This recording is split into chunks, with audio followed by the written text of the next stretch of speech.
반갑습니다. 아, 법화경을 오늘은 9장 할 차례죠. 9장. 한문으로는 수는 주는 거예요, 주는 거. 기는 기별해 주는 거예요, 기별해 주는 거. 이 숙이라고 하는 것은 당신은 오늘 부처님과의 그 인연으로 뒷날 법을 깨달아 성불하실 것입니다. 이 기별해 주는 거야.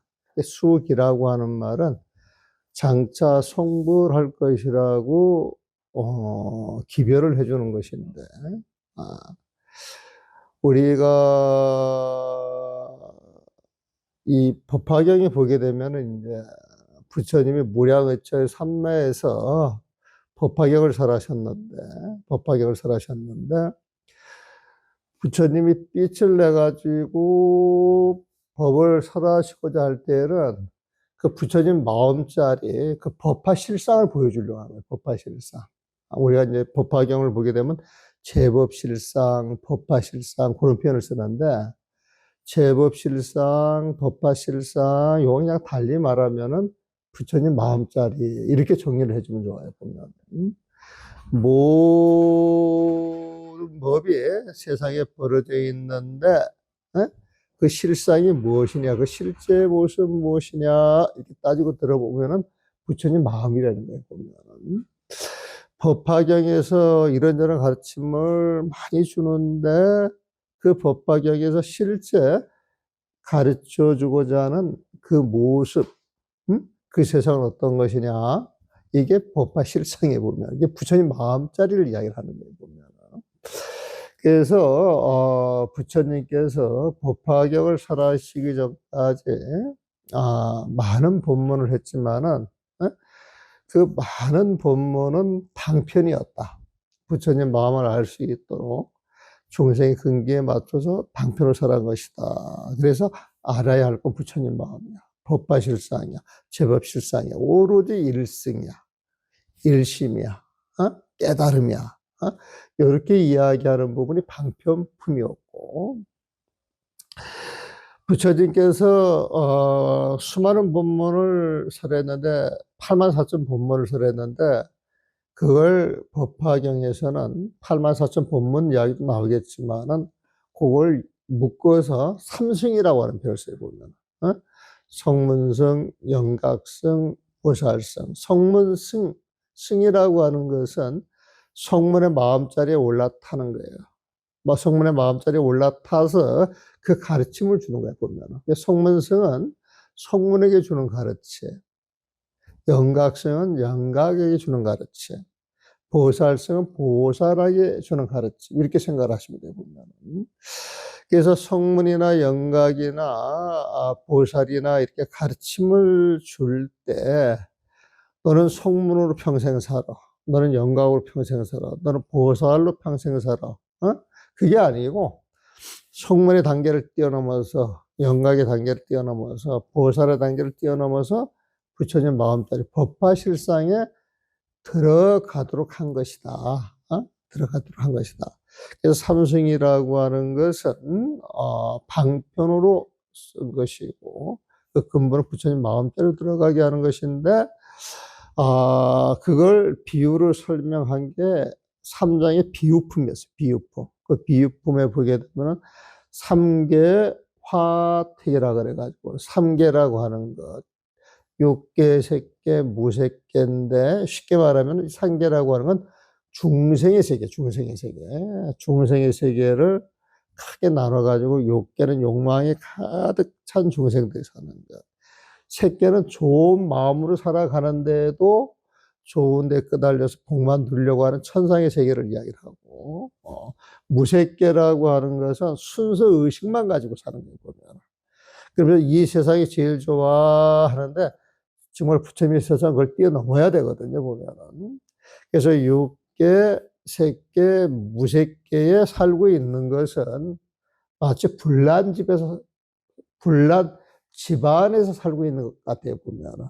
그렇게 살아가지고는 언젠가는 고통, 괴로움밖에 받지 못하니까 그 괴로움을 끌어내주기 위해서 야, 네가 소를 좋아하니까 소 끄는 수레 줄게.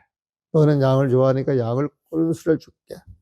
너는 사슴을 좋아하니까 사슴을 끄는 수레 줄게. 이런 방편으로 일단 그 법을 믿게 해서 따르게 해가지고 그 중생계에서 데리고 나와서 보니까 불타는 집에 데리고 나와서 온 세상을 그냥 그대로 다 주는 거예요. 모든 걸 싹 상속시켜 버리고 보면은.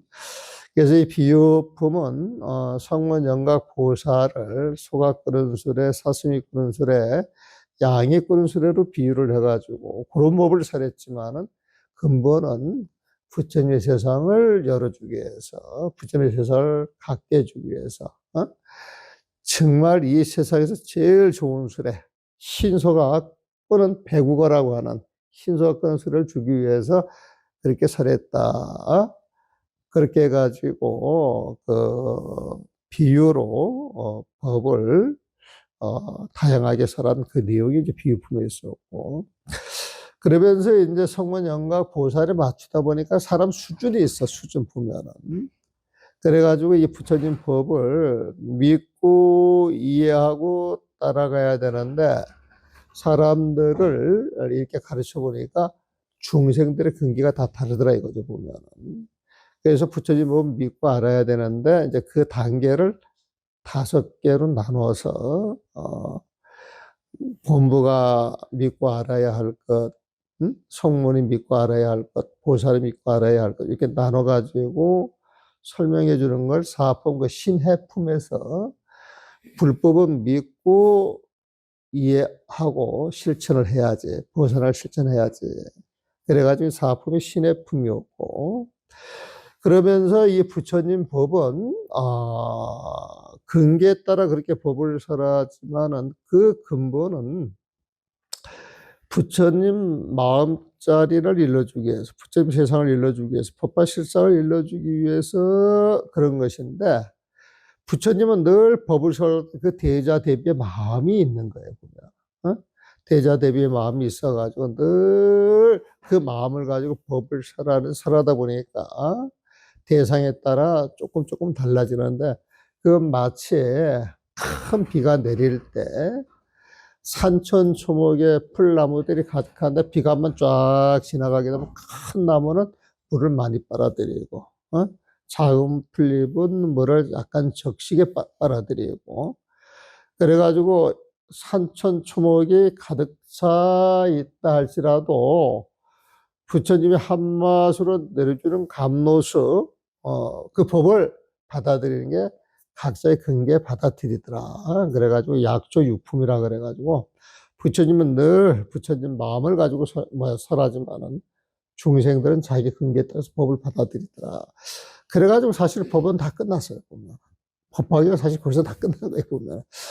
그러면서 이제 하는 이야기가 지금 이런 과정을 통해서 법을 듣고 있는데 이 법을 듣는 사람들은 이 법을 듣는 인연으로 반드시 손벌할 거야. 우리가 법문이 한번 기에 스쳐서 지나가면 사구계가 기에 스쳐서 한번 지나가게 되면 그 인연으로 반드시 송불한다 그랬어요, 보면. 그래서 우리가 법화경을 시작할 때 부처님을 법을 그 연꽃에 비유를 해가지고 연꽃이 3가지 특징이 있는데 그 가운데 하나가 불실종자라, 불실종자. 그러니까 이 부처님 법은 한번 인연이 주어져 가지고 가슴에 들어가게 되면 그 가슴 쪽에서 영원히 사라지지 않아요, 보면은.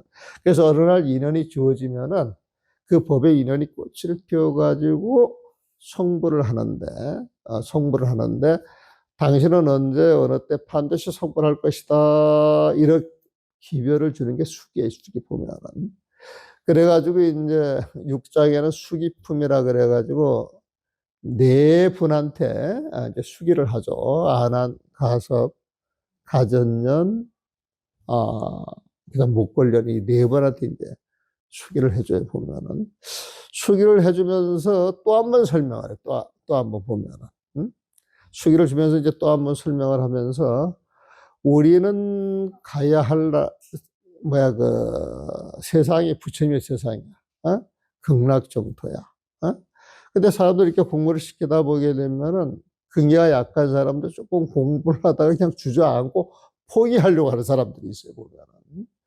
그래서 이제 저기 조금만 더 가면은 저기가, 어?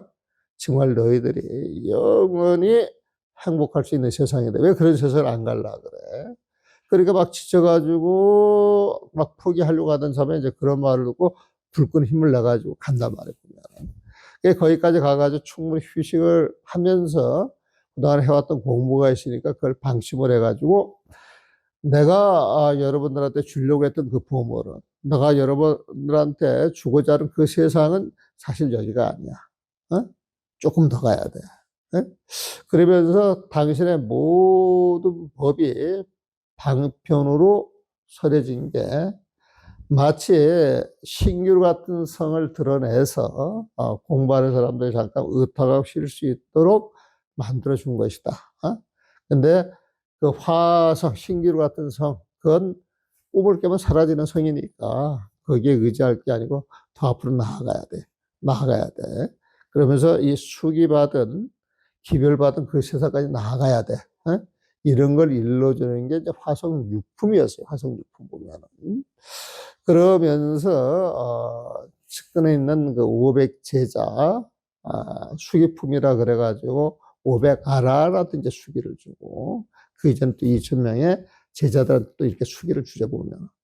그러면서 이 수기라고 하는 게 지금 이 자리에 있으면서 부처님과 가까이 있고 법을 듣는 사람들도 있지만 사실은 이런 이야기, 이런 법, 이 법화경을 먼 발치에 보고 듣는 사람들도 부처님의 법이 귀에 스치는 것이니까 다 송불할 인연이 있는 거예요, 보면. 그래서 법을 배우는 사람, 또 법을 다 배운 사람 가리지 않고 불법하고 인연 있는 모든 사람들한테 수기를 준다. 이런 내용을 지금 오늘 배우는 이제 그 장원을 이제 보시면 돼요, 보면. 그래서, 오늘은 이거는 배우는 거예요. 부처님 법을 배우는 거예요. 무학 할 때, 무학할 때 이 무학은 다 배워서 더 배울 것이 없는 사람이야, 보면.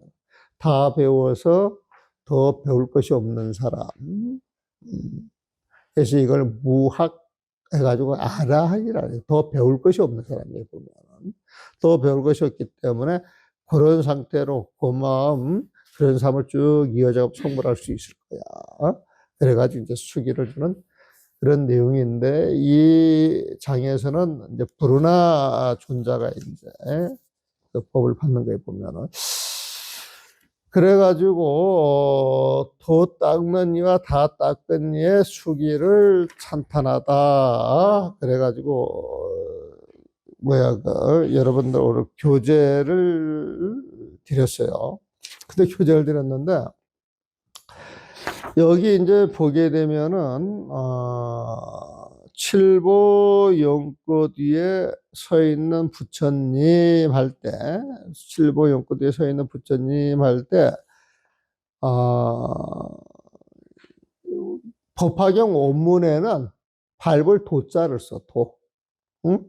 그래가지고 도칠보하열애, 도칠보하열애 이렇게 돼 있어요. 아니면 또 도보하열애로 돼 있나? 도칠보에? 도칠보하열애로 돼 있는데, 근데 이 매월당 김시습이 쓴 그 영경별설에는 답자로 나와 있는 거야, 답자로. 답칠보와 열애. 여러분들 그 문화중 교재 보게 되면은 그 중간에 칠보 연꽃 위에 서 있는 부처님 그래가지고 가로를 쳐놨는데 그게 도자가 아니면 답자로 돼 있어요, 보면. 그래서 이게 요건 지금 고쳐놓은 거예요. 원래 그 책에는 다 도자로 해놨더라고. 그래서 이 도자가 맞는지 답자가 맞는지 이제 그 자료를 찾아봐야 되는데 이 자료를 찾기 위해서 그 저기 뭐야 그 고대 한문학과 교수 석자 명예교수로 계시는 그 심경호 씨라고 하시는 계십니다. 심경호. 근데 이제 이 분은 한쪽 눈이 안 보인답니다. 한쪽 눈이. 한쪽 눈이 안 보인대요, 보면. 근데 이제 한쪽 눈이 안 보이는 게 책을 너무 많이 봐가지고, 어, 앞이 안 보이게 됐대요. 그러면서 한눈으로, 이제, 책을 보시는 분인데, 이분이 매월당 김시습 전집을 하는데 총대장을 하면서 매월당 김시습 전문을 다 저기 뭐야, 지금 번역 작업을 하고 있어요. 번역 작업. 그러면서 이제 저한테도 이제 도와달라 그래가지고, 아유, 저는 뭐 할 줄 아는 게 없어 사양을 했는데, 그래도 이제 불교, 신인글을 하는데, 우리 절집에서는 그래도 매월당 김시습을 조금이라도 이해를 하고 본 사람이 나라고 생각을 하는 거예요, 보면. 그래가지고 제가 거의 편집위원으로 들어가, 지금 작업하고 있어요. 편집위원으로 이제 들어가가지고, 1년에 이제 몇 차례씩 만나서, 이야기도 듣고 하는데, 나가서 보니까 막 편집 막 회의하고 그러는 게 아니고, 가서 얼굴 보고 밥 먹고 그냥 오는 거야. 그래서 내가 너무 시간이 아까워서, 나갈 마음이 없는데, 그때 내가 그 편집위원을 내가 수락한, 내가 꿍꿍이가 안 했어, 꿍꿍이.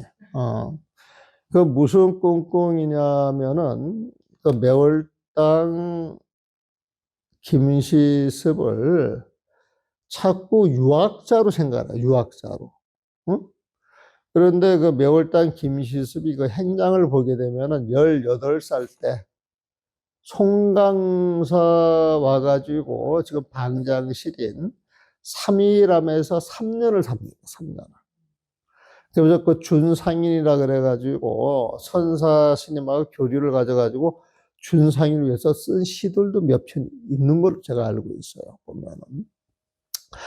그리고 3년 살고 난 다음에 자기 어머니가 그분 어머니가 돌아가시고 난 다음에 이제 인생 우상을 느꼈는가 그 송강사를 왔다가 18, 19, 20대 때 저희 삼각산 중흥사로 가 있다가 거기서 출가를 합니다. 그 단족 일 때문에 그렇더라고 이제 알려져 있는데 그때 이제 출가를 해 가지고 그분이 58에 돌아가셨는데 58살 때까지 절에 사셔요.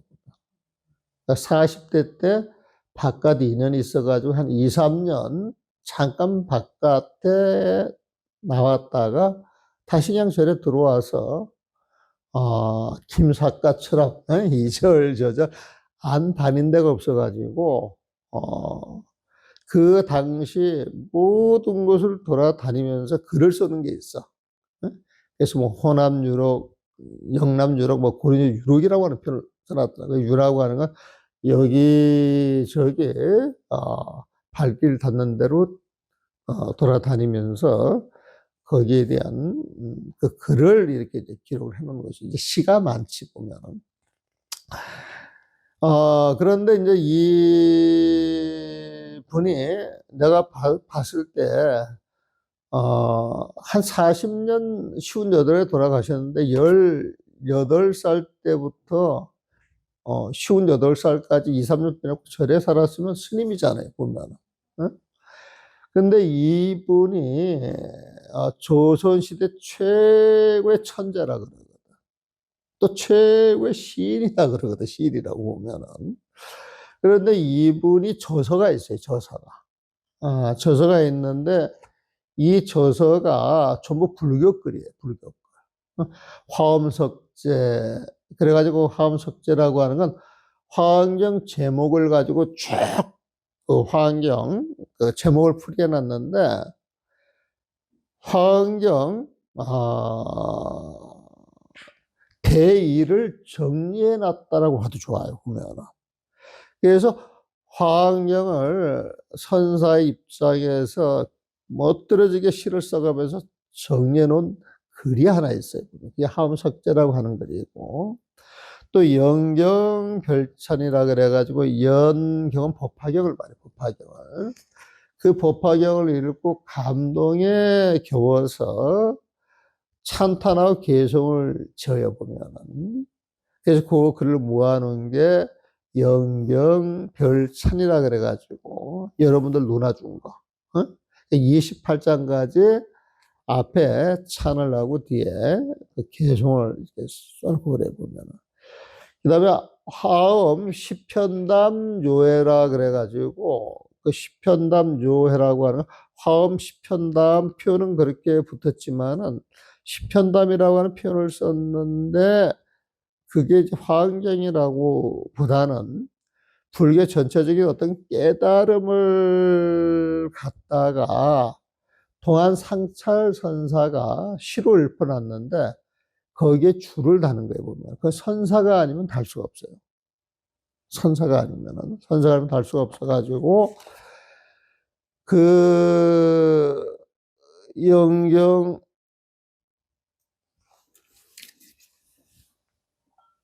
화엄 시편담 요에도 그 내용을 보게 되면은 일반 사람들이 이제 번역하기가 좀 어려워요, 보면은. 이제 그런 내용이 또 있고, 그 다음에 이제 의상조사, 그 법성계 있죠. 법성계가 화엄경을 계속 30개를 요약을 해 놓은 것인데, 여기에 또 줄을 달아. 이 매울당, 이제 이분의 그 본명은 설잠이라 그래, 설잠. 논설자에다가 봉우리 잠자를 써요, 보면은. 그래서 이 설잠 스님께서 법성계에 대해서 줄을 달아놓는데 또 이 달아놓은 주가 아주 기가 막힌 거예요, 내가 봤을 때는. 그래서 내가 처음 봤던 게 의상조사 그 주해를 내가 봤었고, 그 다음에 뒷날 법화경을 하면서 영경별찬을 보게 되고, 영경별찬을 보게 되면서 그, 그 영경별찬 책에 나오니까 이 매울당 김시습을 기념하는 기념회가 있고 선양하는 선양회가 있어요. 매울당 김시습 선양회는 강릉에 있고 매울당 기념사업회는 공주 무량사라고 하는 절에 있어요, 보면은. 그래가지고 이제 그 두 쪽에 그 청이 있어서 이제 강연을 하러 가요. 동대 쪽하고 그 강릉 쪽에. 그때 이제 가면서 이분들한테 강연을 해달라. 그러니까 내가 이분에 대해서 조금 더 알아봐야 되겠다. 그러다가 이제 아까 그런 저서를 보게 되고, 그런 저서를 보게 되면서 내가 조금 정리를 해놔요, 보면은. 그래가지고 이제 이 매월당, 그때 이제 정리를 하고 강연회를 이렇게 하면서 일반 사람들이 매월당 김시습 글을 보는 시각하고 내가 글을 보는 시각이 많이 다른 거예요, 보면. 그래서 신우한테 그 자료 보내줬을 때 답자인지 도자인지 이분께서 이제 그 자료를 정리를 해가지고 이게 완성된 자료라고 돼가지고 저한테 온 거예요, 보면.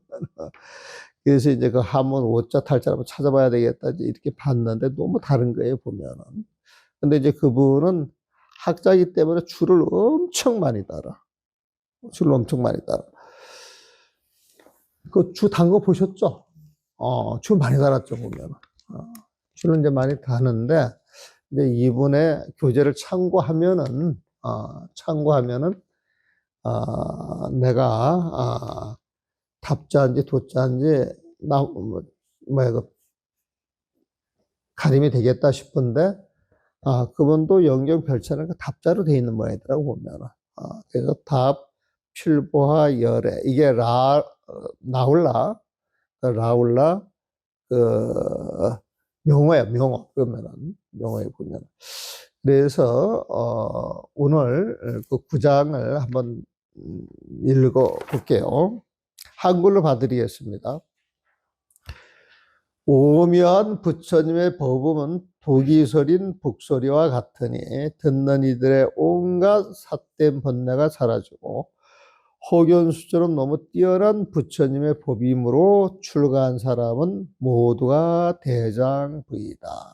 야, 이게 무슨 말이냐면은 이 도독고라고 옛날에 책이 한번 나온 적이 있어요. 도독고. 그래서 이게 무슨 소리인고? 도라고 하는 건 발을 또 짜고 독은 독이에요. 독. 응? 독을 몸에 바르면 어떻게 되겠어요? 독을 먹으면 어떻게 되겠어요? 어? 근데 독을 북에다 발라, 북에다. 그래서 독을 북에다 발라가지고 하늘에 있는 북인데 그걸 둥둥둥둥 치면 소리가 나오잖아요, 보면은. 그러면 그 소리를 듣는 사람들은 전부 죽는다는 거야. 그 북소리를 듣는 사람들은. 근데 여기서 죽는다, 이것은 중생이 죽는다 소리야, 중생이. 중생이 죽는다 소리야, 보면은. 그래서 이 도독고라고 하는 것은 뭐냐면은, 독을 바른 북에서 나는 소리가 세상에 쫙 울려 퍼지는데, 그 소리를 듣는 사람들은 삿된 견해를 가진 사람들 아닙니까? 삿된 견해를 가진 사람들은 그 독에 그 삿된 견해가 실려 나간다는 이야기, 실려 나간다는 이야기 보면, 그래서 중생이 죽어버리는 거야. 삿된 번뇌가 실려 나가서 중생이 죽어 나가게 되면 그 자리에 누구만 남아요? 부처님만 남는 거예요, 보면. 그래서 도덕과의 의미는 독을 바른 북인데 그 소리를 듣는 사람들은 죽는다. 이 죽는다, 이건 중생이 죽는다. 중생은 뭐냐? 삿된 견해를 가진 사람들 보면. 그러니까 삿된 견해를 가진 사람들이 죽어버리면은 삿된 견해가 없는 사람만 남는 거예요, 보면. 그러니까 부처님 법을 아는 사람만 남는 거예요, 보면. 그래서 이제 이 도덕거라고 하는 말은 부처님 법이 그렇다는 거예요. 이게 부처님 법이라고 하는 건 워낙 강력한 에너지가 있어서 삿된 견해를 가진 사람들은 부처님 법만 딱 듣는 그 순간 너무나도 당신들 생각은 달라가지고 그냥 KO가 된다라고 하는 그런 이야기. 그래서 이 도덕에서 그 북소리는 그 부처님의 법음으로 보시면 돼요. 그래서 오묘한 부처님의 법음은 독이설인 북소리와 같으니 듣는 이들의 온갖 삿된 번뇌가 사라지고. 도덕과 아시겠어요? 이해됐어요, 도덕과? 그 다음에 여기에 또 혹연수라고 하는 표현이에요, 혹연수. 내가 어제 아침에 거기 오인 스님들한테 도덕고 들어본 적 있어요? 그랬더니 들어본 적 있다라고 하는 사람 아무도 없더만. 혹연수 들어봤어요? 들어본 적이 있다라고 하는 사람 아무도 없더만, 보면. 근데 도덕고는 옛날에 중국에서 도덕고라고 하는 책이 나왔을 때 그 제목이 좋았는가, 부산 그 간음사 그 지연섭이 그걸 번역을 해가지고 법보시를 한 것. 내용을 안 봤어요. 이제 그 기억이 있었고. 도덕고라고 하는 그 용어가 독특해가지고 내가 관심을 가졌었지, 관심을 가졌다가 뒷날 이제 도덕고의 그 내용을 들여다보니까 아까 말씀드린 그런 내용이었고, 또 이 혹연수라고 하는 게 그 비유로 나오는데 이 혹연수라고 하는 건 나무 이름이에요, 보면. 근데 이 나무의 그 씨앗이 땅 속에 이렇게 들어가게 되면은 100년 동안 땅 속에서 이파리 가지가 뻗는다는 거예요. 이파리 가지가 뻗는다는 거예요. 응? 그래가지고 가지가 뻗어가지고 무성해졌을 때 땅을 뚫고 싹이 딱 났을 때 하루 동안에 1천자나 커져버린다. 1천자나 보면. 응? 1천자나 커져. 이거 동화로 잘 쓰면 참 재밌을 것 같아, 보면. 1천자나 커져버린다는 거야. 보면. 그래가지고 그 나무가 너무 크고 울창 그늘을 갖고 있으면서 모든 나무들 그늘이 돼준다는 거야, 보면. 그래서 그 나무가 의지할 데가 없대. 의지할 데가 없대, 보면. 응? 의지할 데가 없대. 그래서 이 혹연수도 부처님의 법을 또 비유한 거야, 보면은. 우리가 이 법을 한 번씩 이렇게 듣게 되면은 사구기를 듣게 되면 이게 스쳐가지고, 부처님 마음과 부처님 지혜, 부처님 마음과 부처님 지혜. 이게 마음속에 딱 들어와가지고 이제 심어지기 시작하면은 나도 모르게 그의 마음속에서 싹이 트고 이파리가 나면서 무럭무럭 커지는 거야, 커지는 거야, 보면. 커지는 거야, 보면. 어? 그러다가 이제 시절 인연이 딱 주어져서, 선제식을 만나가지고 축차, 합차, 딱 개합이 되게 되면 그 자리에서 바로 깨닫는다는 거예요. 깨닫는 거예요, 보면. 어? 그래서 하루 만에 훌쩍 커가지고 세상을 덮는 것은 짧은 시간에 깨달음을 얻는 걸 상징을 하고, 그 다음에 땅 속에서 100년 동안 이파리와 가지가 뻗는다, 이런 비유는 법을 하나 제대로 들어놓게 되면 그 법에 우리가 모르는 사이에 그만큼 숙성해져 가지고 시절 2년만 기다려 주는 거다. 그래서 이 부처님 법은 도덕고 같고 혹연수 같아서 이 법만 지니고 있게 되면은 지금 당장은 평범해 보여도 그걸 마음에 지니고 꾸준히 수행해 가다 보게 되면 삶을 이어가다 보면 어느 날인가는 그 법으로 인하여서 세상이 확 뒤집어지면서 부처님 세상을 만날 일이 있을 것이다. 이게 이제 수기를 주는 그런 내용하고 이제 비슷하다. 그렇게 이해되시죠? 그렇게 이해를 시키는 거예요, 보면은. 그래서, 오묘한 부처님의 법음은 독이 서린 북소리와 같으니, 듣는 이들의 온갖 삿된 번뇌가 사라지고, 이 독은 좋은 독이지. 그래서 독이라고 하는 표현은 굉장히 강렬한데, 오늘 그 포행하면서 도독구 대신 도약구라고 하는 표현을 쓰면 어떨까? 저기, 뭐야, 여기에 안 나와라. 그 화학영에 보게 되면은, 그, 만병통치약 같은 게 있어. 뭐, 아가탕가 무슨 그런 약이 있어, 보면. 그런 약을, 주로 그런 표현을 써도 좋겠다. 이제 그런 생각을 좀 했었고. 혹연수처럼 너무 뛰어난 부처님의 법임으로 출가한 사람은 모두가 대장부이다. 출가한 사람은 모두가 대장부이다. 그러니까 출가한 사람은 부처님의 법을 공부하는 사람들이잖아요. 부처님의 공부를 한 사람들은 어느 순간에 확 깨치게 되면 성불할 거 아니에요. 반드시 성불할 거란 말이구나. 성불을 하게 되면 이 성불한 사람을 조장부, 대장부로 표현을 하잖아요, 보면. 그래서 출가한 사람은 모두가 대장부이다. 아난과 라울라의 인연이 기중했으므로, 아난과 라울라의 인연이 기중했으므로, 부처님과 기중했으므로 부처님의 시복이 되고, 부처님의 시복은 아난존자죠.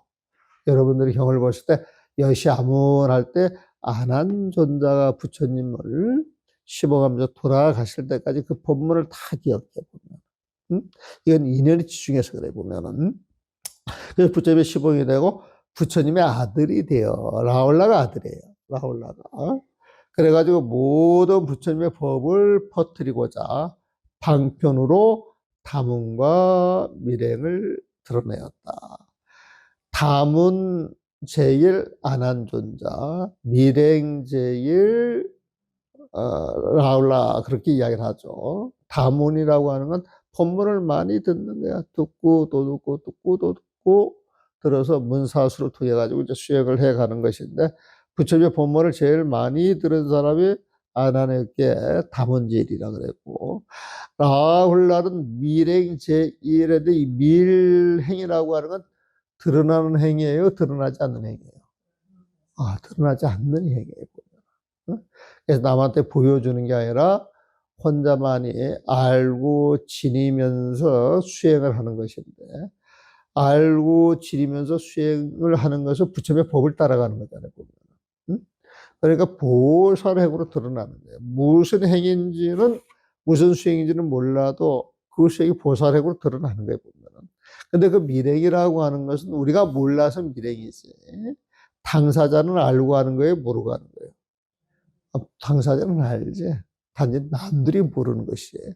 남들과 비교했을 때 밀행제의라는데, 그 밀행이라고 하는 것은 남들이 알지 못할 때 밀행이라고 하는 것이지, 남들이 알면은 전부 형교야. 우리가 밀교 이야기할 때도 주로 이제 밀교 그러면 이제 작법을 해요. 고물하고 이불하고 이불이 진언하는 것도 밀교에 해당이 된다고 볼 수가 있어요. 구슬을 잘 모르잖아, 사람들 보면. 또 몸으로 여러 가지 그 모양으로 나타나면서 의미를 부여하잖아요, 보면은. 그러니까 너는 뒷날 비로자나 그 길로 가야 되니까 비로자나 인을 해야 돼. 너는 하늘과 땅 모든 인천사가 되기 위해서 천지인을 해야 돼. 이렇게 이제 법을 줄 때 그 법을 스스로한테 받아가지고 드러나지 않게 혼자 지니면서 잘 품앗이해가지고 살아가는 거, 이걸 밀행이라고 해요, 보면. 근데 그 밀교 형교라고 하는 것도 중생들이 그걸 어떻게 이해하고 받아들이냐에 따라서 갈라지는 것이 이제 부처님의 법에는 감추는 게 있다 없다? 없는 거에 보면은 알면 전부 형교에 보면은. 그래서 다문과 밀행을 드러내었다. 밀행제를 저기 뭐야 그 라울라죠. 아난이 속물할 나라의 이름은 늘 승리의 깃발을 세운 나라 상립 승번국이고 아난이 속물할 나라의 이름. 보통 이제 수기를 줄 때 너는 어느 나라에서 어느 세월에 이런 명언을 가지고 속물할 것이야 이렇게 일러주거든요 보면은. 근데 여기서 이제 아난이 속물할 나라는 상립 승번국이고 라울라가 속물하여 가질 명언은 칠보 연꽃 위에 서 있는 부처님 답칠보와 열애이시다. 답칠보와 열애 할 때 이 법화경에서 보게 되면 열애, 응공, 정면지, 명행적, 선서, 세간의, 무상사, 조장구, 천인사, 불세전 쭉 이어져 나가죠 보면은. 그래서 열애 그러면은 열애 10호를 생각하시고 열애 10호의 의미를 우리가 알면서 부처님의 전지전능한 힘을 생각하시면 돼요. 그래서 그 전지전능이라고 하는 말이 경에 나와요. 화엄경에도 나오고 심력이라 그러면 부처님의 힘을 이야기를 하는데 부처님의 10가지 힘을 이야기를 하는데 부처님의 그 10가지 힘을 저는 그 전지전능이라고 지금 그 작업을 하고 있어요. 보면은.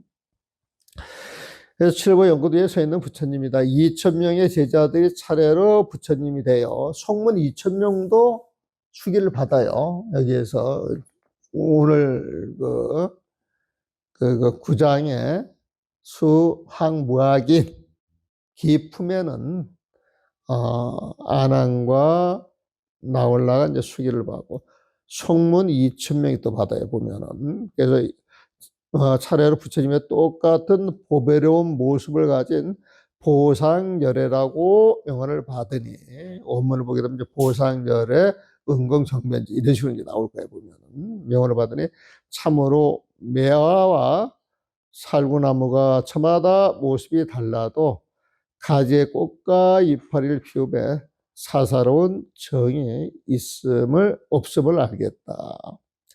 봄에 매화에 매화꽃이 피고 살구에 살구꽃이 피는데 모양이 달라요. 모양이 달라.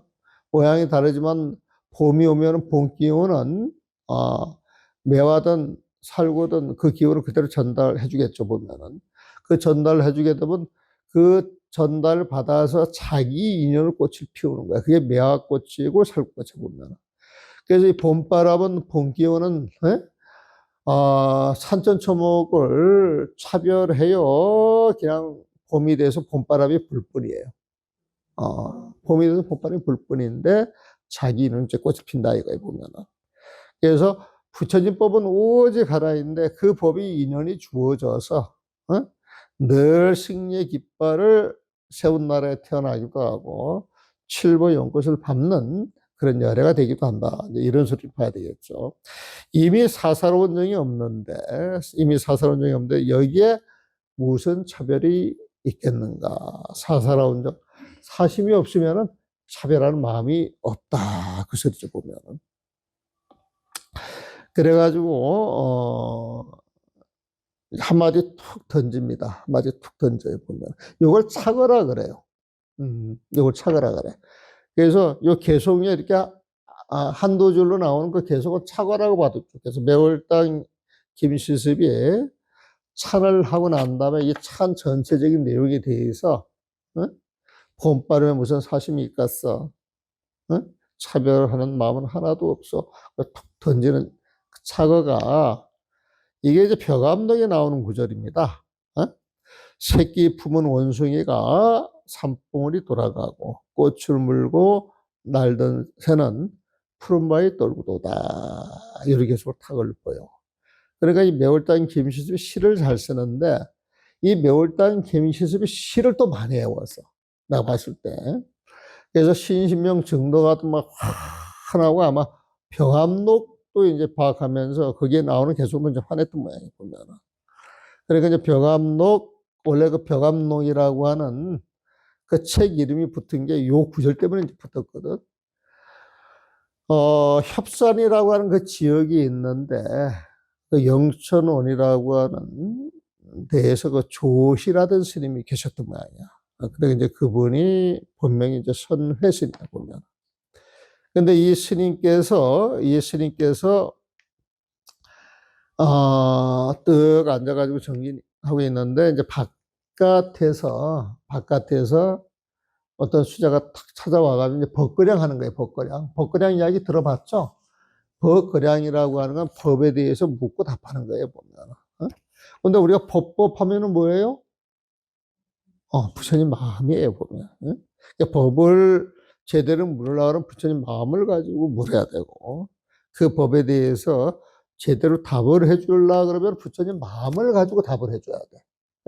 그래야 이제 법거량이 되는 것이고, 그걸 모르는 사람은 그 법거량을 통해서 부처님 마음을 가지고 답해주는 그분한테 의심을 갖고 화두를 챙기든지, 일러주는 그 말을 깨치든지 어떤 계기가 주어져서 자기 공부에 어떤 전환점을 이제 삼아줘야 된단 말이에요, 보면은.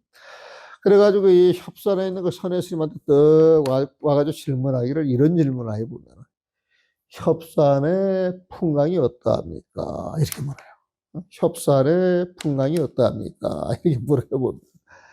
그러니까 이 선의 스님이 이제 답변하기를 한글로 풀이하면 이렇게 답변하는 거예요. 새끼 품은 원숭이가, 새끼하는 원숭이가 산봉우리 돌아가고, 또 여기 앉아 고개를 들면 이제 큰 산봉우리가 있는 거예요. 거기 원숭이가 이제 많이 있는 거예요. 우리나라는 원숭이 없죠. 근데 중국에 산에 가게 되면 원숭이 있는 데가 되게 많아요, 보면은. 근데 협산에도 원숭이가 많이 있는 모양이에요. 근데 거기에 떡 앉아 떡 바라보기는 멀리 푸른 산봉우리가 있는데, 예? 거기에 원숭이들이 막 뛰놀다가, 새끼 원숭이들하고 이렇게 막 놀다가 원숭이를 탁 품고, 그냥 그 숲속으로 쑥 사라지면 안 보이는 거야, 보면. 이제 이런 표현을 이제 이렇게 한 거야. 새끼 품은 원숭이가 산봉우리 돌아가고, 꽃을 물고 날던 새가 푸른 바위 떨구도다. 이렇게 이제 딱 답변을 하는 거예요, 보면. 그러니까, 풍광 봐라. 네 눈 가지고. 네 눈 보는 그대로지. 새끼 품은 원숭이가, 저쪽 산봉에 좀 돌아가고 있고, 꽃을 물고 날던 새가 푸르니까 깬 그 바위가 있는데, 거기에 꽃을 떨구지 않더냐. 이렇게 이제 답을 해주는 거야, 보면. 그래가지고, 이, 월어 극근선사가, 설도 중현 스님의 송구 백칙이라 그래가지고, 그 화두를 좋은 걸 100개를 뽑아가지고 정리를 해 놓은 게 있는데, 거기에 평상 착어를 붙여가지고 개성을 딱 해서 책을 한 권 만들어내요. 그게 병암록이라고 유명한 책이에요. 근데 그걸 만들어가지고 이 책 제목을 어떻게 할까 하다가 선혜 스님이 이 개성을 보고 벽암이라고 하는 걸 따와서 병암록이라고 하는 그 책을 만들었다는 거지, 보면은. 새끼 품은 원숭이가 산봉우리 돌아가고 꽃을 물고 날던 새는 푸른 바위 떨구도다. 이렇게 이제 개성을 읊었어요. 이거를 이제 한문으로 그 뒤에 써놨어요. 그 송화할 때 그 좌측에 있는 건데, 이 원은 원숭이에요, 보면은. 포는, 품는 거야, 품는 것. 그다음 자는 새끼야. 그 원포자기. 원숭이가 새끼 안고 새끼 품고 귀에 돌아가요. 어디로 돌아가느냐? 청장에 푸른 산봉우리 저 밖으로 돌아간다는 거예요. 어? 그래서 이걸 정리하면은 원포자기. 새끼 품은 원숭이가 귀 청장에 산봉우리 돌아가고 조함화락. 조는 세조자죠. 함은 물함자예요. 물함자. 그 다음에 화는 꽃이에요. 조함. 새가 함하. 꽃을 물었어. 어? 그리고 이렇게 허공 속에서 날아가던 새가 락. 어? 그 꽃을 떨구는데 어디에 떨구냐? 벼감전이라. 푸른 바위 앞에 떨구는 거예요, 보면. 어. 꽃을 물고 날던 새가 푸른 바위에다 꽃을 떨구고, 저기서 놀던 원숭이는 날에 저물자 새끼를 품고 푸른 산봉우리로 돌아가더라. 이제 이런 식으로 계속 읊는 거예요, 보면. 협산의 풍광이 어떠냐? 봐라. 원숭이가 새끼 안고 저 산봉우리 돌아가고, 꽃을 물고 날던 새가 요 이끼 묻은 푸른 바위에 떨구지 않더냐? 이렇게 이제 답을 해줬다는 거예요, 보면. 그래가지고 성활에서 이 장 전체를 정리를 해가지고 이제 개송을 읊습니다. 한글 이제 먼저 보세요. 법과 비유 인연설로 중생근기 따라가도. 우리가 법화경을 처음 배울 때 1부터 10까지 연결을 해가지고 1은 일자가 들어가면 무조건 뭐? 부처님 마음. 응? 일심, 일성, 일불 전부 부처님 마음이라 그랬어요. 이 자가 들어가면은 우리는 중생계 부처님 이렇게 나눠놔 보면. 근데 부처님 세상은 여러분들 알 수 있어요, 없어요? 알 수가 없어요. 그건 부처님이 돼야만 알 수가 있어. 근데 중생들의 세상은 우리들 보고 알 수 있어요, 없어요? 그 자체를 알 수가 있죠. 그러니까 이 자가 되면 이 문이라 그래가지고 본문, 정문이라고 한 표현을 써보면. 요거 쉽게 말하면은, 부처님 마음짜리 그 근본을 이야기할 것이냐, 아니면 중생의 근기에 맞추어서 법을 설할 것이냐, 이렇게 이야기. 이 문이라 그래 보면. 그래서 중생의 근기에 맞춰서 법을 설할 때 이 법화경에서는 주로 세 가지를 활용을 했다는 거예요, 보면. 그래서 삼자를 쓸 때 삼주라고 하는 표현을 써요. 그러니까 일심 또는 일승, 임은 삼주라고 하는 표현을 내가 썼는데 기억하실는지 모르겠어. 그러니까 삼주짜리에 들어가게 되면 법설주, 비유설주, 인연설주 이렇게 이야기를 해요. 이 주라고 하는 건 두루두루하다. 어디든지 가 있다는 거야. 부처님 법문을 보면은. 그러니까 법설주는 부처님이 법을 설할 때 부처님의 마음자리를 가지고 다 이야기를 하고 있는 게 법설주고, 법설주고. 그게 이제 서품에도 있고 방편본에도 있는 거에 보면은. 그래서 이제 비유설주라고 하는 건 부처님 법문할 때 척척하게 비유를 많이 들어요, 보면. 그래서 화학얘기는 비유를 9가지 들어, 9가지. 응? 또 7가지만 이야기를 할 때가 있어. 그러니까 7비 9이라 그래서 법화계의 비유를 7가지만 이야기할 때는 7비, 9가지를 이야기할 때는 9유, 비유를 나누는 거예요, 보면은. 그러니까 법화계의 비유가 9가지 있는데 비유를 가지고 대표적으로 설하는 게 비유품이잖아요, 보면은. 그래서 비설주. 그러니까 법설주, 비유를 가지고 설했더라고요. 그 다음에 인연설주 아니야, 인연설주. 근데 여기에서 아난한테 수기를 해주고 라울라한테 이렇게 수기를 해줄 때 부처님이 여기서 부처님이 그 두 분과의 그 인연이 지중해가지고 이제 항상 거뒀는데 하나는 담원제일이 있었고 하나는 그 밀행제일이 있었단 말이에요, 보면은. 그래서 요런 인연을 가지고 나도 시봉을 하고 또 내 자식으로 태어나서 나를 따라 이렇게 출가를 했는데 이 인연을 이렇게 들여다보게 되면은 여기에 모여 있는 인연들이 전생의 인연이 같이 있다 없다? 내생 인연이 같이 있다 없다? 같이 있는 거예요. 같이 있는 거예요. 보면. 그래서 우리가 몰라서 그렇지 이렇게 도부로 살아가가지고 보고 듣는 인연을 이렇게 들여다봤을 때 안 스치는 인연이 하나도 없다는 거예요. 보면. 그래서 그 부부 운중에 보게 되면은 부처님이 길을 가다가 뼈무더기에 에? 보고 청중하게 애를 올리잖아. 보면. 그러니까 제자들이 깜짝 놀라가지고 천상천하 유아독존 부처님께서 어떻게 죽어서 썩어 백골만 남아있는 해골 무더기에 절을 할 수가 있습니까? 그런 소리 하지 말아라. 이 해골 무더기를 보게 되면은 남자 뼈와 여자 뼈로 구분할 수가 있는데, 특히 여자의 뼈는 약간 어떤 회적을 띠면서 가볍다. 그 가벼운 이유가 뭐냐? 여성으로 아이 낳고 살면서 그 모든 정성으로 인하여서 이제 고생을 엄청 했다 소리지 보면은. 그래서 그런 연유가 있는데, 자식들은 그걸 모르고, 그 자식들 교육시키려고 부모 운중경 이제 법문을 설해요, 보면은. 그래서 그 부모 운중경을 조그만 애들이 읽으면 머리에 막 이 생각이 좀 달라지는 것 같더라고요.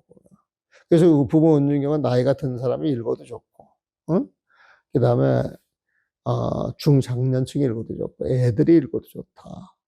그래서 늘 집안에 부모 운중경이 있어가지고, 애들이 읽어보도록 하고, 애들이 읽어보지 않으면, 여기 우리 스님 그 부모 운중경 요 음불해 거 있잖아요.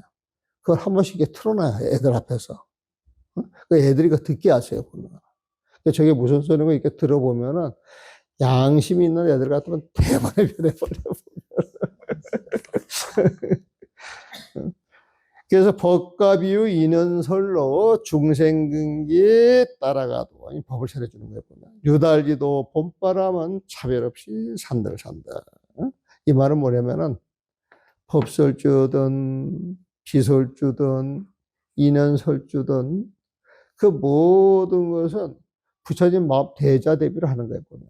그러니까 성문의 법을 설했다고 차별하는 게 아니야. 보살의 법을 설했다고 차별하는 게 아니야. 마음은 봄바람이야, 보면. 그러니까 유달리도 봄바람은 차별 없이 산들산들. 그 인연을 맞춰줄 뿐이야, 보면.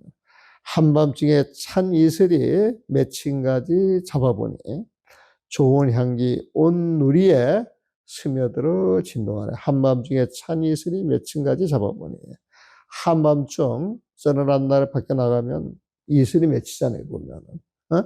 그 이슬 맺힌 가지를 딱 잡고 막 보름불이 휘황청 밝은 데 이렇게 딱 들여다보게 되면 그 맑은 이슬을 이렇게 바라보면서 그 느껴지는 그 감흥이 있잖아요. 감흥.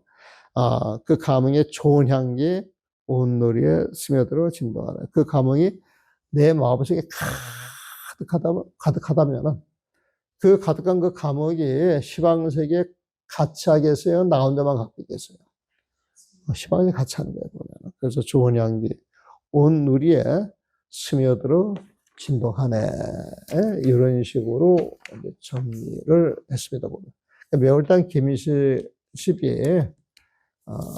찬탄하는 개성이었어요. 보면.